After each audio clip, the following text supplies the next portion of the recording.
Hi everyone, today I thought I would do a quick tutorial on how I measure both blood sugar and also blood ketone levels.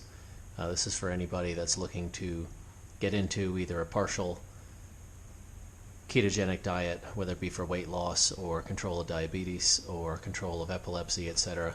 Or if you're just kind of getting into a partial ketogenic diet for the purpose of weight loss. There's a couple of ways that you can monitor how things are going. Specifically, when you're doing this kind of diet, you're looking for when your body's producing ketone levels, and that lets you know that you've done a transition from the traditional glucose burning to fat burning. And there's a few ways you can even measure ketones. The blood way is probably the most expensive. The cheapest is to measure ketones in the urine. What that actually measures is acetoacetate. It's basically your liver will produce 3 different ketones, and the first one that it produces is the acetoacetate. So if you're looking to get into this diet, and you can just buy the test strips at a Walmart or anything like that, you just go ahead and put it, whether dip it into your urine stream or put it into a cup of urine, and it will show you if there's any acetoacetate. And the only issue with that is once you get into a little bit deeper ketosis, the acetoacetate will actually drop as your blood ketone levels, which is beta hydroxybutyrate levels, go up. So you may think, oh my gosh, you do the urine strip and you have really low ketones for acetoacetate, but that's just because you could be in a deeper ketosis. So I don't bother with the urine. I go ahead and go straight to the blood test all the time, because I also do that to just randomly check my blood sugar. One of the benefits of the ketogenic diet, or anything close to it, where you're eating more fats and less or no carbohydrates, as low as possible, is the fact that your blood sugar always remains stable, and you don't have to worry about the up and down crashes that occur when you're eating higher carbohydrates all day. So obviously you eat the carbohydrates, your insulin goes up. After it spikes, your body will start to process obviously all that glucose, and then your insulin will start to come down and crash again, and that gives you the cravings and all the other issues with it. So I usually like to check my blood sugar just randomly, just to see where it's at. Typically in the morning, when I get up for the day, you'll typically notice a healthy blood sugar would probably be less than 100 milligrams per deciliter, and usually I'm much better now. I'm usually anywhere from 90 and below all the way into the 70s. So let's get right into it. I just have some of the products here that I use. My blood sugar and ketone instrument that I use is the Abbott Precision Extra. Comes with this Lancet device, which I rarely use. I use just typically Lancets you can buy online on Amazon. Essentially, these are the things that prick your finger to get the blood. Then you also have the actual strips. These you can also order off Amazon. Blood sugar is really cheap, and you get a ton. They have here on the back, you can see that they have a lot number and whatnot, which shows what type of tests they are. The blood ketones are pretty expensive. They also have a different lot number. You can see these are 45,001, these are 75,001, and when we get into the instrument, I'll show you how that's different.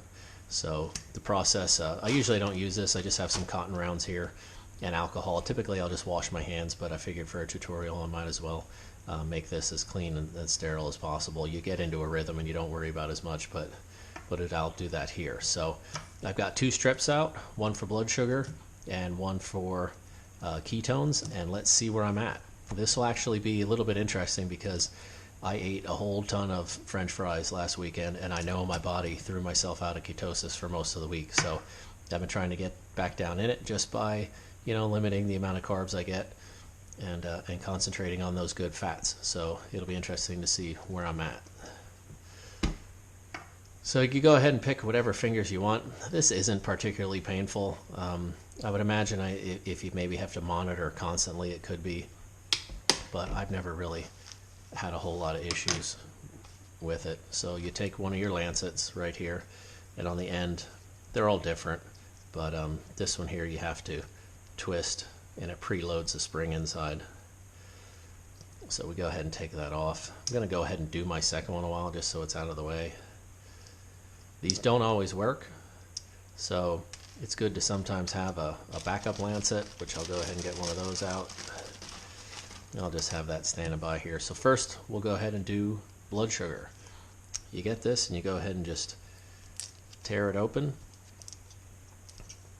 and you see here this strip. It's got 3 black lines on one end, and that's what you're going to load into the machine. All of that is automatic after that. So we'll go ahead and pick a finger. Typically then I'll force some blood down into the end. There we go. You just push that and do the prick. Now it's good to wipe away the first amount of blood so you get a nice clean bit of blood. And we'll go ahead, load that strip into the machine, and everything turns on automatically. You'll see there it gives that batch number 45,001, and that lets you know what test you're using, and you see it's calling for blood. So we'll go ahead and just put the drop of blood, and it'll actually draw itself into it. You'll hear the indicator go off, and then it gives a countdown.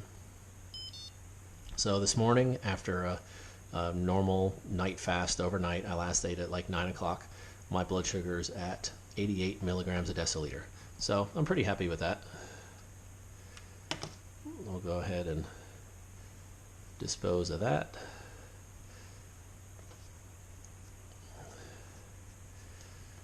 And we're ready here with our next lancet. Now let's go for the ketones. Go ahead and get that out a while. And go ahead and preload the machine. Once again, you just take this with the 3 lines, put that up into the machine. It's going to tell you the batch number so you can verify what you're on. 75,001 for blood ketones, and it's ready for blood. Go ahead and once again pull some blood into the finger. I don't think this one's going to work. Nope.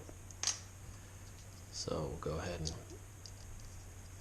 get another lancet, get some blood. All right. I've got a couple duds in this batch.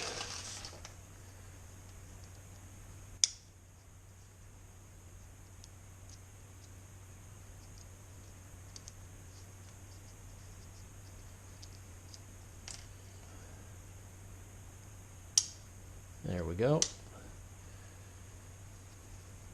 Once again, we'll get that first bit of blood, so we got a fresh blood draw. Get our second one, and here we go. Let that draw up into it. Indicator goes. We get a countdown from 10.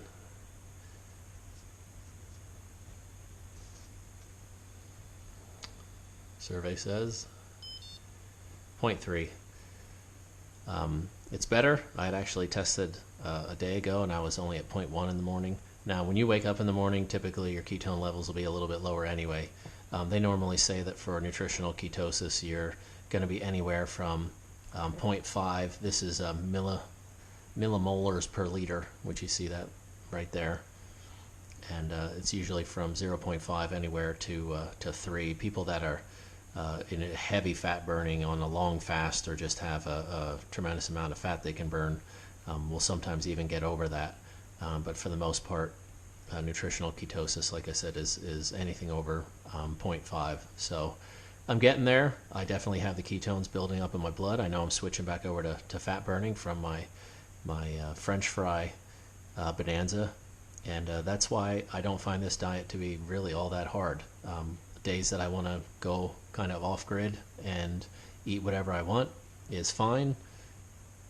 I don't particularly feel well just from all the carbohydrates, but at the same time it hasn't done anything negative to my body, and then you just get right back into it. And you can fall right back into ketosis. Some people fall into it faster than others. I'm usually fairly quick with it. So I'll just have another day on point of eating good foods and healthy fats, and we'll be back where we want to be. I'll go ahead and link to the different products, the tester, the strips, And I might even, these lancets, I don't know, I've gotten about half of them are bad, so I might go with a different type. But I'll link some lancets in the description too. So if you have any questions, feel free to comment, and I'll see you in the next video.